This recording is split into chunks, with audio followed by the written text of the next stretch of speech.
Hey guys, welcome back to another video. Mudblood Cal here. So the NBA trade deadline has come and gone. I wanted to make some videos talking about some of the bigger deals of the deadline. So we're going to start with the biggest deal of them all. Nikola Vucevic, number 9 there for the Magic, is now a member of the Chicago Bulls. This is easily the biggest trade that happened today. And it's massive for a lot of reasons, but I'll get into why. But yeah, let's get started. Leave a like and subscribe. I post daily. I talk about sports and stuff. So if you're into that, I think you'll like my content.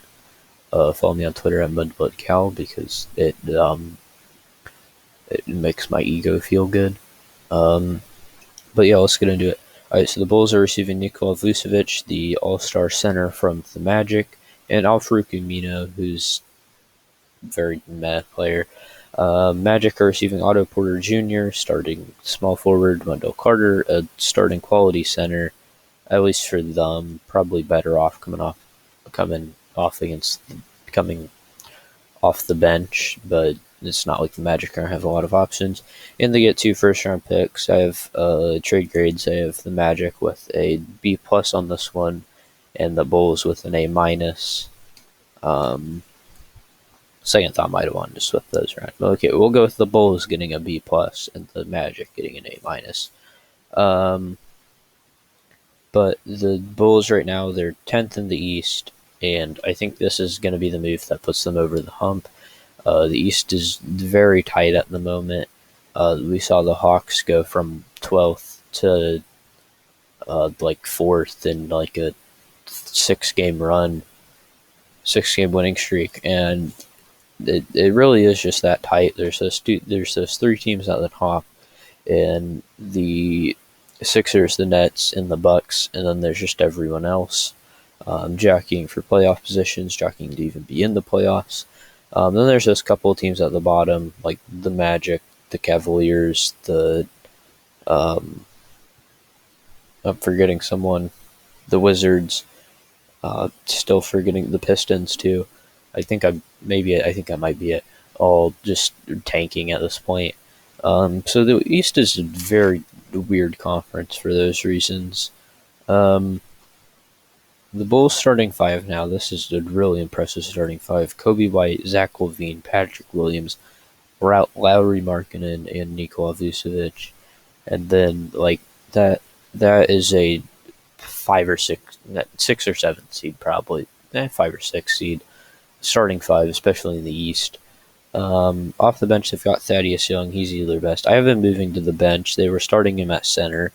Obviously, they're not going to start Thaddeus Young over Nikola Vucevic. They also brought in Mo Wagner and Daniel Tice.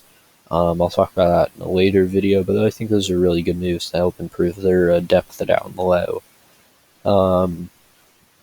But this gives them 2 20-point scorers in Zach LaVine. Nikola Vucevic. This helps them just post points offensively.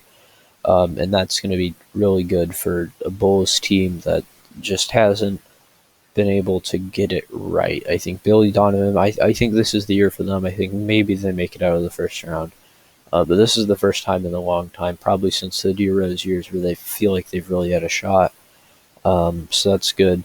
Also, though, the one thing that kind of catches my eye is a little bit of a bad move for the Bulls is the 2 first-round picks, because this isn't a team with a lot of mid to the late round or mid first round to second round guys that have potential.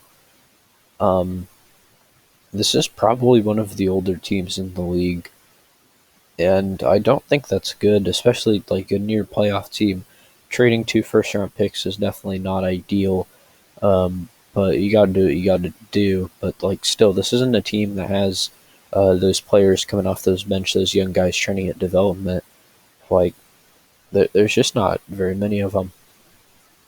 Now moving on to the Magic side of the deal. Like I said, they gave up Nikola Vucevic and Al-Farouq Amino, who is starting at power forward, I think, for them last night. Maybe it was small forward. Small forward it was.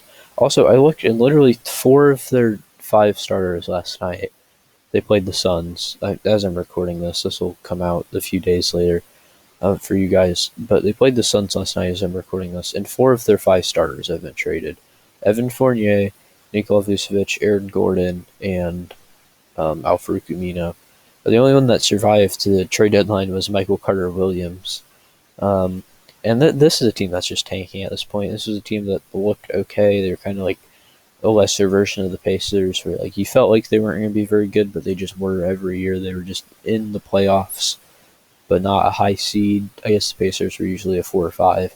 Um, but now their starting 5 is Michael Carter-Williams, Dwayne Bacon, Otto Porter Jr., Chuma Okeke, Wendell Carter Jr. You can't tell me that that's not a team tanking.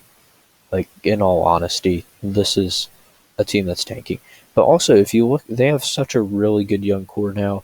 Like, after today, this is their young core. Jonathan Isaac, probably a future All-Star. Markel Fultz, maybe a future All-Star. Wendell Carter Jr., definitely a future starting caliber center. Cole Anthony, you got a lot of potential. RJ Hampton has a lot of potential. No Bob, I can see him trading. I think they need to. I think he needs to get out of that situation, and they should get value for him. He's just not playing at all at this point. And then Chuma Okeke, who's a really good start. He's a really good potential-wise guy. Um, like this team, I think in 2 or 3 years, or maybe a little bit longer than that, has the potential to be very, very good, especially if they can add a star. And these 2 draft picks coming in from the Bulls give them more potential to do that.